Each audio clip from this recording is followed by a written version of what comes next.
I know. I know. The Google Pixel 8 series was barely released a few months ago. We just got this new mint color that's pretty nice. So I'm sure some of you will assume it's probably too early for rumors already.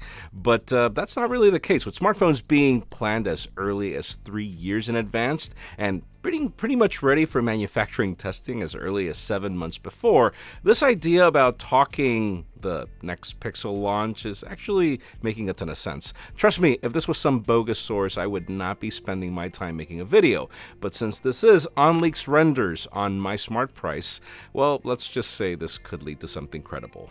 I'm Jaime Rivera with Pocketnow, and let's dive into what we just learned about the Google Pixel 9 series.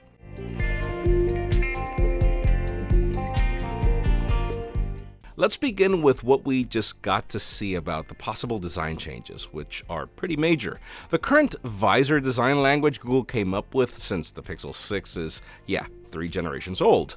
Love it or hate it, this change did bring a breath of originality to the lineup, and I praised it up until the recent launch that got a bit too sharp on the camera hump with the 8 Pro.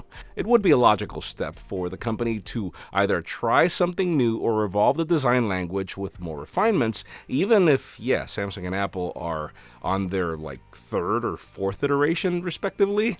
Anyways, the first thing that we can notice is that the flat trend that began with the Pixel 8 on the front is gonna go a step further, and I mean way further. This new design features complete flat edges all around the phone, giving the device a boxy look that seems to be trending right now. That's not all though, as it appears that Google might have revamped their rear camera layout as well. Instead of extending the camera bar across the entire width of the phone, the renders reveal a 3-camera arrangement housed inside a protruding oval-shaped island, similar to the design of the Pixel Fold. Now, an interesting and maybe controversial move is that it also seems like we're getting a smaller 6.5-inch display, down from the 6.7 inches we got last year on the Pro variant, and your guess is as good as mine as to why. We even saw Samsung shed a hair of its screen size on the Ultra last year, so maybe that's a trend. Also, and similar to the Pixel 8 Pro, the Pixel 9 Pro features the power and volume buttons situated on the right side of the device, which, why not use some of the real estate on the other side? And then another thing to note is that even if not major, Google seems to be shifting slightly the SIM card placement, though, let's just say I'm just excited because I see a SIM card placement. For me, at this point, that's a major deal considering Apple made that move 2 years ago. Now, when it comes to the spec sheet, logic would say it's highly likely that we'll get the Tensor G4 powering the show, but there is a catch. Originally, we heard the intent was that this new chip was the company's inaugural in-house custom chipset, meaning not relying as much on Samsung's Exynos design. Well, recent reports indicate a delay in those plans, maybe until the Pixel 10 in 2025. The Tensor G4 is expected to represent a modest improvement over the Tensor G3, evident in its Zuma Pro codename.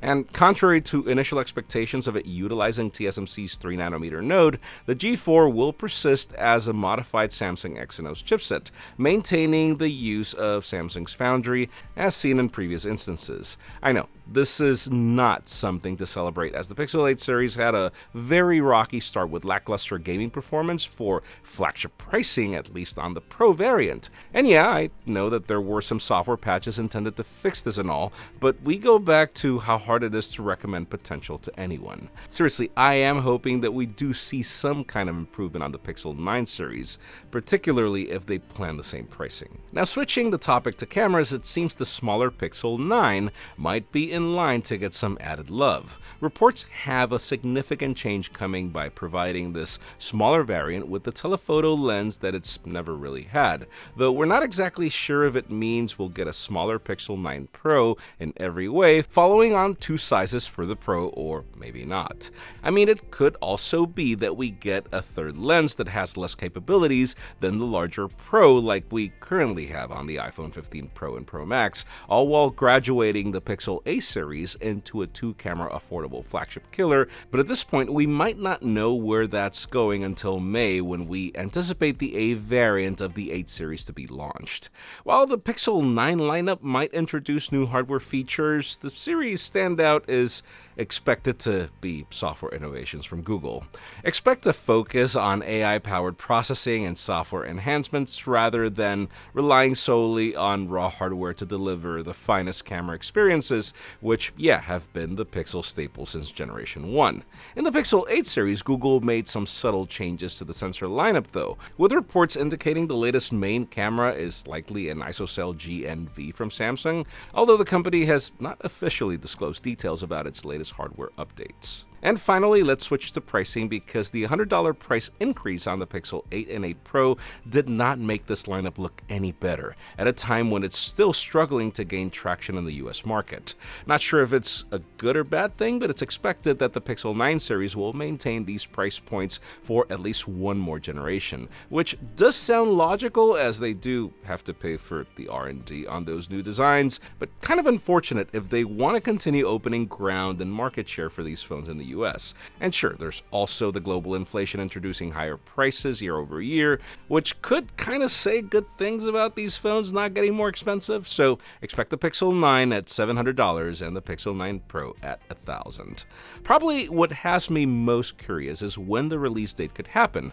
Patterns do suggest that Google is consistently choosing the first week of October for launching their new Pixel hardware, with no indications of things changing, but let's be real, 2024 has not been normal, with the Galaxies and the OnePlus devices launching earlier than ever. It could make sense for the company to want to be a bit more aggressive with the launch time, so let's see what we get, because we'll probably get some sort of teaser at Google I/O, or in the next unboxing that's likely to leak over the next couple of months. To conclude, let's just say things are painting an interesting picture. New designs, similar performance, focus, and the same price. Might be good or might be bad.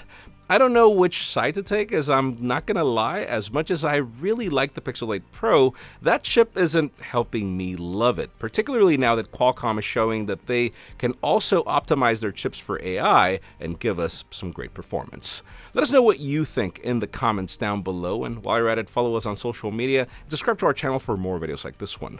While you're at it, you can also follow me on my personal handles to see me, want this Pixel to succeed finally for once. Please give this video a thumbs up if you like what you saw. I'm Jaime Rivera. Thanks so much for watching. We'll see you on the next one.